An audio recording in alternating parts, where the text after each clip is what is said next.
क्रिस्त में मेरे प्यारे भाइयों और बहनों, वर्ष का सामान्य 5वां इतवार है। बिगड़ा हुआ नमक और हिलती जुलती ज्योति सही से काम नहीं कर सकते।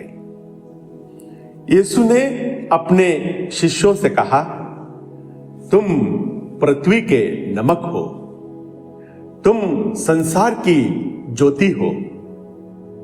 प्यारे भाइयों और बहनों, यह दोनों सेंटेंस हम सबके लिए एक बहुत बड़ा चैलेंज है। नमक के गुण है स्वाद देना, घुल जाना और चीजों को खराब होने से बचा लेना, प्रिजर्वेटिव। साथ ही साथ नमक बाजार में थोड़ा कम दाम में भी मिल जाता है। हम सबको प्रभु यीशु कहते हैं कि तुम पृथ्वी के नमक हो। अगर हम अपने परिवार में जहां जिम्मेदारी बनती है वहां पर जिम्मेदारी के साथ अपना जीवन नहीं बिताते हो, तब हम अपने जीवन में नमक का गुण खो देते हैं। इसलिए प्यारे भाइयों और बहनों, यीशु हमें आज के सुसमाचार में यह नहीं कहते तुम पृथ्वी के नमक बन जाओ। वे कहते हैं तुम पृथ्वी के नमक हो। क्या हम जरूरतमंद लोगों के जीवन में स्वाद ला सकते हैं? जिनके जीवन में दिक्कतें हैं, तकलीफें हैं, क्या उनके लिए हम लोग मदद कर सकते हैं? क्या हम लोग, जो लोग गलत रास्ते पे हैं, जो लोग पाप में जीवन बिताते हैं, क्या उनकी जिंदगी बचाने के लिए कोशिश कर सकते हैं? क्या हम लोग दूसरों के जीवन में आसानी से घुल जाकर उनका जीवन सुंदर बना सकते हैं? प्यारे भाइयों और बहनों, हम सब पृथ्वी के नमक है। यह हम लोगों के लिए एक चैलेंज है। जोएल अपने घर के आसपास के लोगों के लिए एक मसीहा के समान थे। बहुत ही दयालु तथा उदार मन के थे। जब भी कोई व्यक्ति उनके पास आकर उनसे मदद मांगता था तो वे उन्हें मना नहीं करते थे। इतवार का दिन था, जोएल को कहीं दूर जाना था, कोई जरूरी काम था। तभी पड़ोसी डोरा जोएल के पास दौड़कर आती है और मदद मांगती है। कहती है उनका छोटा बेटा बहुत बीमार है, उसे अस्पताल ले जाना है। डोरा का ड्राइवर नहीं आया था, संडे का दिन था, उसकी छुट्टी थी। इधर जोएल सोचता है कि जिस जरूरी काम में जाना था जाऊं या यहां पर डोरा की मदद करूं। जोएल चुपचाप गाड़ी की चाबी लेता है और जाकर कार में बैठ जाता है। कहता है जल्दी आ जाइएगा, मैं बच्चे को ले जाऊंगा। अस्पताल करीब 50 किलोमीटर दूर थी।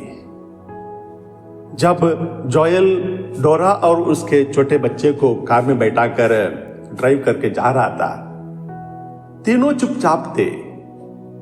कुछ देर के बाद वो छोटा बच्चा जो बीमार था, वह जोएल का हाथ पकड़े एक सवाल करता है, पूछता है, आर यू गॉड?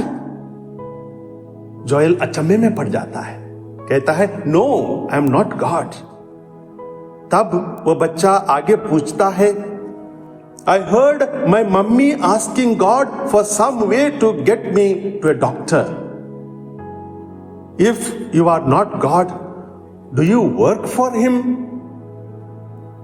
तब जोएल कहते हैं, हम अभी यह काम धीरे धीरे जरूर करेंगे, क्योंकि मैं कभी कभी यह काम करता था अभी मैं अक्सर प्रभु के लिए काम करने की सोच रखूंगा, दूसरों की मदद करूंगा।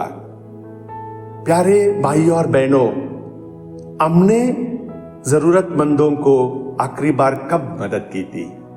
कल किया था, 10 दिन पहले किया था, कुछ दिनों पहले किया था, 1 महीने पहले किया था। क्या हम पृथ्वी के नमक हैं?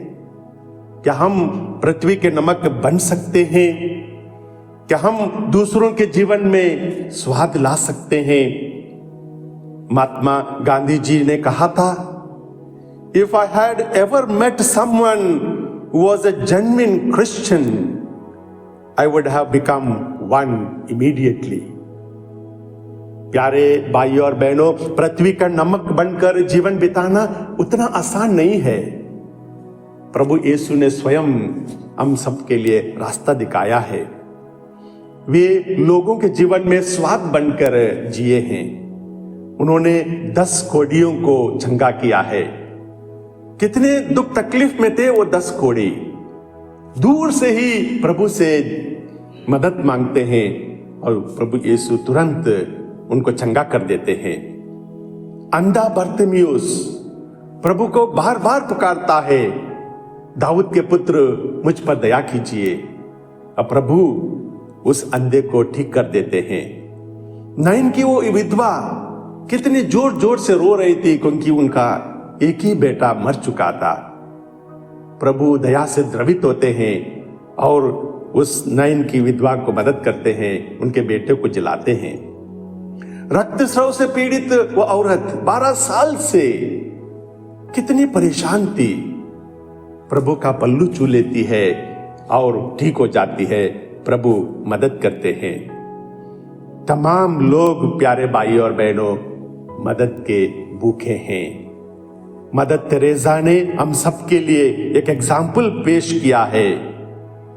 और आज के पहले पाठ में नबी ईसायास हम लोगों से कहते हैं, अपनी रोटी भूखों के साथ खाओ, बेघर दरिद्रों को अपने यहां ठहराओ, जो नंगा है उसे कपड़े पहनाओ और अपने भाई से मुंह ना मोड़ो। घर परिवार में हम लोग कितनी चीजें इकट्ठा करके रखे हैं, कितनी चीजों को हम लोग ऐसा ही बर्बाद करते हैं, कितनी चीजों को, कितने सारे कपड़ों को, हाउस होल्ड थिंग्स को, चीजों को कबर्ड में हम लोग ऐसा ही भर कर रखते हैं। प्यारे भाइयों और बहनों, संत पौलुस कुरिन्थियों के दूसरे पत्र में कहते हैं, अध्याय 9 पद संख्या 7 में, ईश्वर प्रसन्नता से देने वाले को प्यार करता है। God loves a cheerful giver. Christ में मेरे प्यारे भाइयों और बहनों, प्रभु यीशु आज के सुसमाचार में कहते हैं, तुम संसार की ज्योति हो। हम सब संसार की ज्योति हैं, हम सब संसार की संतान, ज्योति की संतान है, अंधकार के नहीं है। यीशु पर विश्वास रखने से हम ज्योति के संतान बन जाते हैं, अंधकार से हम उजाले की ओर अपना जीवन बिताते हैं। ज्योति प्यारे भाइयों और बहनों प्रकाशित करता है, हमें सही रास्ता दिखाता है, डर से हमें बचा लेता है। यीशु स्वयं कहते हैं संत यूहन्ना का सुसमाचार अध्याय 8 पद संख्या 12 में, संसार की ज्योति मैं हूं, जो मेरा अनुसरण करता है वो अंधकार में भटकता नहीं रहेगा, उसे जीवन की ज्योति प्राप्त होगी। हम सब ने बपतिस्मा के समय ज्योति को ग्रहण किया है और हमें यीशु के बारे में शिक्षा मिली है, विश्वास मिला है। हमारे घर परिवार में हमारे माँ बाप ने, चर्च में फादर ने, सिस्टर्स ने हमारा विश्वास को दृढ़ बनाया है। प्यारे भाइयों और बहनों, ये सारी चीजें हम लोगों के लिए एक चैलेंज है कि हमें संसार की ज्योति बनकर जीवन बिताना। घर परिवार में कितने बच्चे अपने माँ बाप को प्रेयर करते हुए देखते होंगे, एक चैलेंज है। घर परिवार में कितने बच्चे माँ बाप को टाइम से पहले चर्च जाकर कुछ प्रार्थना करते देखते होंगे। ये भी एक चैलेंज है। घर परिवार में कितने बच्चे अपने माँ बाप को प्रेयर मीटिंग्स में जाते देखते होंगे और प्रेयर करते होंगे। प्यारे भाई और बहनों, जो हम लोग अपने परिवार में करते हैं वही हमारे बच्चे भी फॉलो करते हैं, क्योंकि प्रभु आज के सुसमाचार में कहते हैं, तुम्हारी ज्योति मनुष्यों के सामने चमकती रहे, जिससे वे तुम्हारे भले कार्यों को देखकर तुम्हारे स्वर्गीय पिता की महिमा करें। आमीन।